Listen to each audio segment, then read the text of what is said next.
ওনারা তো নবী, মুসলমান তো আগে থেকেই। এর অর্থ হলো পরিপূর্ণ আল্লাহর বিধানের সামনে সিলিন্ডার।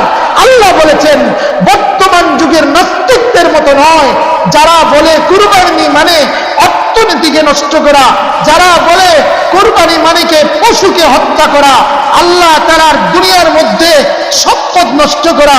ওই নাস্তিকরা যারা বলে ওদের পক্ষে ওদের কপালে আল্লাহর বিধান মানার সুযোগ হবে না।